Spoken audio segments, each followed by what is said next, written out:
काली खोई, कोरिटन and directed by टेरी समुद्रा, starring Shabana Azmi, Rewa Arora, Sanjida Sheikh आदि आदि। कल यानी 30 अक्टूबर को ये नेटफ्लिक्स पर इसे रिलीज़ किया गया है और नेटफ्लिक्स इंडिया की ये नई हॉरर फिल्म है। अभी थोड़ी देर पहले मैंने इसे देखकर कंप्लीट किया और इस फिल्म की एक बात मुझे बहुत बढ़िया लगी, केवल एक बात, वो ये कि ये फिल्म केवल 1.5 घंटे की है। 1 घंटे और 30 मिनट में हमें इससे छुटकारा मिल जाता है, पर वो 1.5 घंटे भी सर्वाइव कर पाना सच में असंभव था, असहनीय है ये फिल्म। अगर एक लाइन में इस फिल्म का सारांश बताना हो तो हम कह सकते हैं कि किसी ऐसे व्यक्ति के द्वारा इस फिल्म को बनाया गया है जो ना भारत को समझता है ना भारत के गाँव को समझता है। पर हाँ, अब फिल्म इंडस्ट्री में अगर आपको नाम कमाना हो, आगे बढ़ना हो, पुरस्कार पाना हो या किसी फिल्म फेस्टिवल में आपको अपनी फिल्म भिजवाना हो, तो सबसे आसान तरीका होता है भारत के गाँवों को स्टेरियोटाइप करो। कुछ इस प्रकार से भारत के गाँवों को फिल्मों में दिखाओ कि जो देखने वाला व्यक्ति है उसे ऐसा लगे कि भारत के गाँव से गंदी जगह इस पूरे विश्व में कहीं है ही नहीं। बस इस प्रकार से भारत के गाँव को स्टेरियोटाइप करो, उन्हें सारे अपराध, सारे क्राइम का अड्डा बता दो, सारे घिनौने से घिनौने काम जहाँ पर होते हैं ऐसा भारत के गाँव को दिखा दो। बस पुरस्कारों की बौछार आप पर हो जाएगी। पर ये फिल्म इतनी वाहियात है, इतनी विचित्र है कि इसके मेकर्स ने सब्जेक्ट तो सही चुना था पुरस्कार पाने के लिए या नाम कमाने के लिए, पर कहानी चुनना ही वो भूल गए। फिल्म में कहानी ही नहीं है। ऐसा नहीं कि फिल्म की कहानी कुछ बहुत ज़्यादा कंफ्यूजिंग है और हम समझ नहीं पाते। नहीं, ऐसा बिल्कुल भी नहीं है। फिल्म की कहानी बिल्कुल ही नॉनसेंस, वाहियात और स्टूपिड, डम, जो भी आप कह सकते हैं, उस प्रकार की बिल्कुल ही वाहियात सी ऐसी कहानी थी। दिखाने के लिए कुछ था ही नहीं इसके मेकर्स के पास में। इसलिए कहानी क्या उन्होंने चुनी है कि भाई एक भारत का गाँव है जहाँ पर जो भारत की बुजुर्ग महिलाएं होती है, वो सदियों से, सैकड़ों वर्षों से एक रिवाज चला आ रहा है गांव में कि भाई जो छोटी अगर बच्ची पैदा हो तो बुजुर्ग महिलाएं उस बच्ची को लेकर पटक कर कुएं में ऐसे पटक कर मार देते हैं। ये रिवाज चला आ रहा है उस गांव में। तो बस उस रिवाज के कारण एक शाप लग जाता है गांव को और एक परिवार है, उस परिवार की एक दादी, बुजुर्ग महिला अस्वस्थ हो जाती है। वो जो शाप या जो घोस्ट या भूत वगैरह वो जो भी था, वो बच्ची वो वहाँ पर आती है, उसको दिखती है और वो बुजुर्ग महिला बेहोश हो जाती है। तो उसका जो बेटा है वो अपनी पत्नी को और अपनी छोटी बेटी जो 8-9 वर्ष की या 10 वर्ष की वो बेटी होगी, उसे लेकर अपनी माँ के पास में आता है। और इसके बाद में क्या दिखा रहे थे वो इसके बाद में बस वो कहीं पर उस बच्ची को, वो जो घोस्ट है, वो घोस्ट भी 9-10 साल की ही बच्ची दिखाई है, वो उसको दिखती रहती है ऐसे कहीं कहीं पर बीच बीच में, और वो घर के ऊपर के कमरे में ले जाकर एक करके लोगों को मारती रहती है।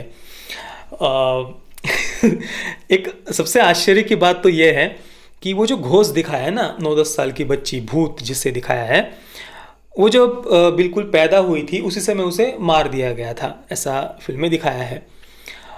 अब जब वो पैदा हुई थी, बिल्कुल बच्ची थी वो, बिल्कुल तभी उसे मार दिया गया था, पर फिर भी वो 9-10 वर्ष की कैसे बड़ी हो गई पता नहीं। अब अगर घोस्ट बड़े हो सकते हैं, उनका शरीर बढ़ सकता है अगर भूतों का, तो भाई और बढ़ना चाहिए था ना।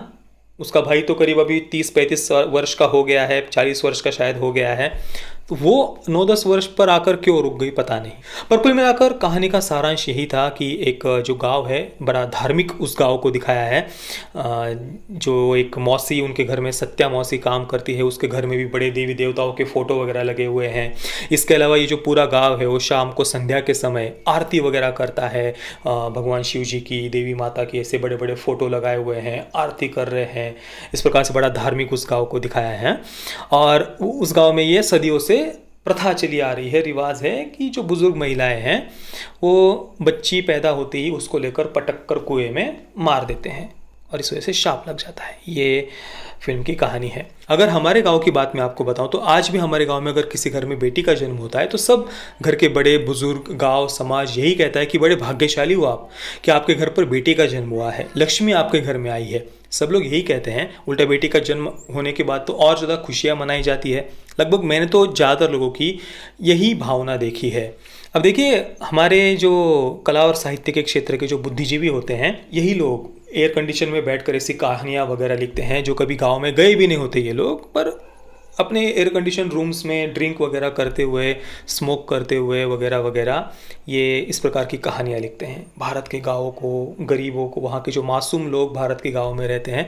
आप आकर देखिए किसी भी गाँव में, आपका बड़ा ही प्रेम से स्वागत किया जाएगा, बड़े ही आदर आतिथ्य आपको वहाँ पर मिलेगा।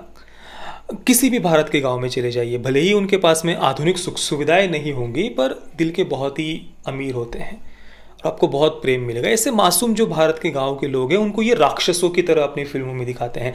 आप देख लीजिए जितनी भी नेशनल अवार्ड विनिंग फिल्म्स हैं या जिनको बड़ी प्रशंसा की गई है हमारे एक सो कॉल्ड क्रिटिक्स के द्वारा, भारत के बड़े बड़े, उन फिल्मों को उठाकर देख लीजिए। ज़्यादातर फिल्मों में आपको दिखाई देगा जो भारत के गाँव हैं वहाँ पर रेप, बलात्कार, छोटी बच्चियों को मार डालना या जितने भी गंदे क्राइम्स होते हैं वो दिखाए जाते हैं।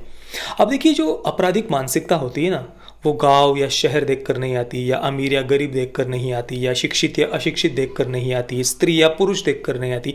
आपराधिक मानसिकता किसी की भी हो सकती है, पर इन्हें भारत के गांव को ये हमेशा से इसी प्रकार से स्टेरियोटाइप करते आ रहे हैं फिल्मों में। और फिर यही लोग चिल्लाते हैं कि भाई किसान आत्महत्या करते हैं, जैसे इनको बहुत गाँव, भारत के गाँव की बहुत चिंता है जैसे इनको। और जब इनको अपनी चिंता दिखानी होती है तो ये क्या करते हैं, अपने एयर कंडीशन रूम्स में बैठकर सोशल मीडिया पर किसी एक छोटे से गांव के किसी कपल का टिकटॉक पर डांस करता हुआ वीडियो ये शेयर कर देते हैं, और हो गई इनकी गांव की सेवा पूरी। बड़े आंसू वगैरह बहाते कि हा कैसे डांस कर रहे हैं, बस हो गया इनका गांव की सेवा पूरी। और फिर यही लोग अपनी फिल्मों में उन्हीं गाँवों को जितना भद्दा हो सके, जितना गंदा हो सके, उतने गंदे तरीके से स्टेरियोटाइप करते हैं। और देखिए किसी एक व्यक्ति की या दो चार लोगों की या किसी एक परिवार की आपराधिक प्रवृत्ति दिखाना, ये एक अलग बात होती है। पर जब आप पूरे के पूरे एक समाज की, गांव की सदियों से चली आ रही परंपरा उसे बताते हो, रिवाज उसे बताते हो, एक अपराध को, तो यार ये बात हजम नहीं होती है। चलिए यार मैं दूसरी बातें हमने बहुत ज़्यादा कर ली, पर क्या इस फिल्म के बारे में हम बात भी क्या करें। काली खुई सरदर्द थी ये फिल्म, सरदर्द थी। और एक बात की मुझे बहुत खुशी हुई इस फिल्म को देखने के बाद, मैंने बस गूगल पर इसे सर्च किया और देखा IMDb पर कुछ 4 तक इसकी रेटिंग पहुंच गई है, 10 में से 4 स्टार्स। मुझे बहुत खुशी हुई जब मैंने उस खोल कर देखे भाई लोगों के रिएक्शंस क्या है। मैंने देखे, बाप रे बाप, भर भर कर लोगों ने गालियाँ दी है इस फिल्म को। चलो वो तो एक अच्छी बात है कि लोगों को फिल्म पसंद नहीं आई, और पसंद करने जैसा कुछ था भी नहीं इस फिल्म में। एक बात बतानी रह गई, फिल्म में परफॉर्मेंस सभी के बहुत ज़्यादा भयानक थे। फिल्म के एंडिंग में तो जो चिल्ला चोट है ना, उसको अगर आप सुनेंगे ना तो आपको लगेगा कि यार ये क्या चल रहा है, ये तो किसी B ग्रेड फिल्म से भी वाहियात सीन है। मतलब डायरेक्टर ने आखिर एंडिंग में इसे, उन्होंने फाइनल कट में इसको पास भी कैसे किया होगा।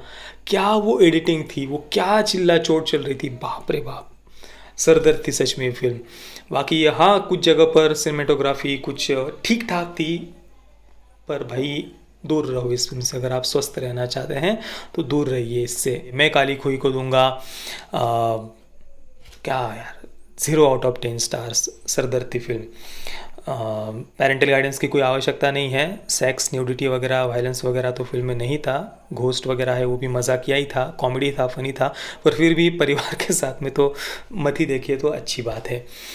बाकी आपका एक्सपीरियंस नीचे कमेंट में आप मेरे साथ शेयर करिए। जय श्री राम, वंदे मातरम।